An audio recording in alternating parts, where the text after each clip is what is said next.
Ya baik, saya Mesak Salangola mau menjelaskan tentang cardiac arrest, post cardiac arrest syndrome. Nah, patofisiologi kompleks yang terjadi selama respon iskemia seluruh tubuh selama henti jantung diikuti perfusi selama resusitasi jantung paru atau RJP, dan setelah ROSC disebut sindrom pasca henti jantung atau post cardiac arrest syndrome, disingkat PCAS.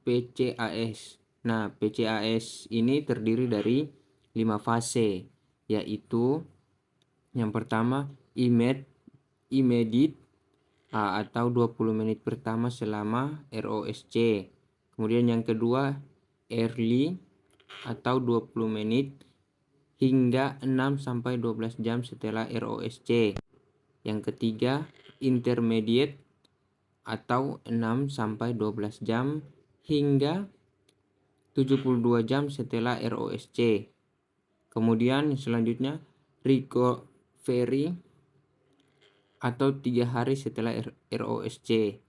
Dan yang terakhir yaitu rehabilitation. Patofisiologi PCAS meliputi 4 komponen utama, yaitu cedera otak, disfungsi miokard, respon iskemik atau reperfusi sistemik, dan penyebab henti jantung yang menetap. Selanjutnya yaitu tata laksana cardiac arrest. Nah, pasien pasca henti jantung ini membutuhkan perawatan kritis di intensive care unit atau ICU setelah mendapatkan resusitasi awal. Nah, tata laksana memerlukan koordinasi tim multidisiplin. Prinsip tata laksana pasca henti jantung meliputi ABCD atau airway, breathing, circulation, dan disability. Perkenalkan, nama saya Miska Tentijen Atarabu dengan NIM 194111089. Selanjutnya tentang airway dan breathing, di mana yang pertama ada kontrol oksigenasi, yaitu hipoksemia dan hiperkarbia dapat menyebabkan henti jantung berulang dan cedera otak sekunder. Hiperoksia juga dapat berdampak buruk akibat stres oksidatif atau American Heart Association atau disingkat AHA, yaitu pada tahun 2015 merekomendasikan bahwa pasien pasca henti jantung harus diberi oksigen konsentrasi tertinggi hingga tekanan parsial oksigen arteri atau disingkat yaitu PaO2 atau saturasi oksigen arteri atau disingkat SaO2, yaitu dapat dievaluasi. Berikutnya ada kontrol ventilasi, di mana intubasi endotrakeal, sedasi, ventilasi terkontrol dipertimbangkan pada pasien pasca henti jantung yang tidak sadar. Hindari hiperventilasi mulai dengan 10 nafas per menit dan titrasi hingga mencapai target end-tidal CO2 atau ETCO2 yaitu 35 sampai 40 mg Hg. Strategi ventilasi mekanik protektif dianjurkan dengan volume tidal 6-8 mili per kilogram berat badan ideal dan positif expiratory pressure atau disingkat dengan PEEP yaitu 4-8 cm H2O.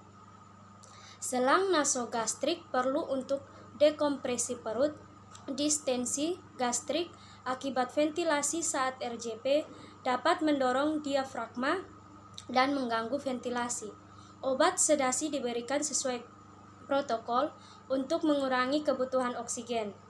Obat penyekat neuromuskular dapat diberikan selama kurang lebih 48 jam pada akut respiratory distress syndrome atau disingkat ARDS untuk mengurangi disinkroni pasien ventilator dan mencegah barotrauma.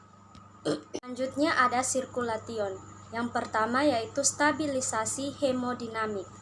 Pasien pasca henti jantung sering mengalami ketidakstabilan hemodinamik yang bermanifestasi sebagai hipotensi, indeks kardiak rendah, dan aritmia. Terapi awal bertujuan menjaga perfusi serebral dan koroner adekuat, serta perfusi ke organ vital lainnya. Target utama manajemen hemodinamik adalah mencegah dan menata laksana hipotensi, atau AHA pada tahun 2015 merekomendasikan target tekanan darah sistotolik kurang lebih dari 90 mmHg atau mean arterial pressure atau MAP kurang lebih 65 mg/Hg. Diperlukan pemantauan tekanan darah, denyut jantung, keluaran urin, clearance, laktat plasma, dan saturasi oksigen untuk memandu tata laksana. Pemberian cairan intravena dan obat-obatan vasoaktif diperlukan untuk mengatasi hipotensi. Cairan NaCl 0,9% atau Raygar laktat dapat diberikan sebanyak 1-2 liter bolus intravena. Jika kebutuhan volume cairan sudah tercukupi, namun tekanan darah atau MAP belum mencapai target, diperlukan obat-obatan vasoaktif atau vasopresor atau inotropik seperti epinefrin, norepinefrin, phenylephrine, doputamin, atau milrinone, yaitu sesuai dengan indikasi. Baik, perkenalkan nama saya Mirdo Alberto Rohilodo. Di sini saya akan melanjutkan yang kedua, yaitu tata laksana penyebab reversibel. Setelah ROSC, tim resusitasi harus melakukan evaluasi dan tata laksana penyebab reversibel henti jantung, meliputi 5H dan 5T, yaitu hipovolemia, hipoksia, hidrogen, hipo atau hiperkalemia, hipotermia, tension pneumotoraks, tamponade jantung, toksin, trombosis pulmoner, dan trombosis koroner.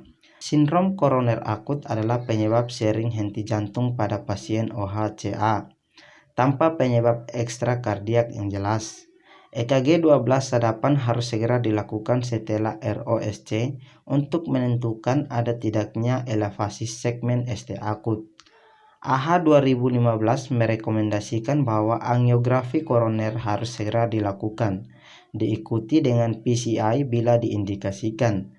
Jika ditemukan elevasi segmen ST, sedangkan pasien tanpa elevasi segmen ST, angiografi koroner dipertimbangkan jika dicurigai masalah kardiak sebagai penyebab henti jantung.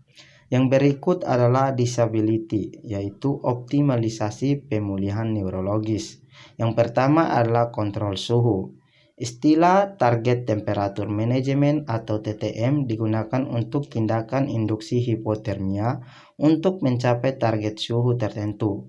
TTM dianjurkan pada pasien OHCA yang tetap koma setelah ROSC untuk meningkatkan kesintasan dan mempertahankan fungsi neurologis. AHA 2015 merekomendasikan induksi hipotermia dengan target suhu 32 derajat Celcius hingga 36 derajat Celcius dan dipertahankan minimal 24 jam, kemudian suhu dinaikkan bertahap yaitu 0,25 derajat Celcius per jam hingga normotermia. Hipertermia umum dijumpai dalam 40 jam pertama pasca henti jantung dan berhubungan dengan keluaran buruk, yaitu demam suhu lebih dari 37 derajat Celcius, sehingga perlu terapi antipiretik. Perkenalkan, nama saya Nolviana Pandi dengan NIM 194111091. Baik, selanjutnya yang kedua, kontrol kejang. Kejang sering dijumpai pasca henti jantung, terjadi pada pasien 1/3 pasien koma setelah ROSC.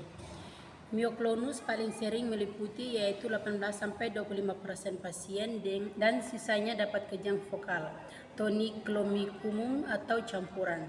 Status epileptikus non-konvulsif dapat menyebabkan pasien tidak pulih dari koma dan dapat menyebabkan cedera otak sekunder. EEG dianjurkan untuk diagnosis kejang. harus sering diulangi atau kontinu pada pasien koma setelah ROSC.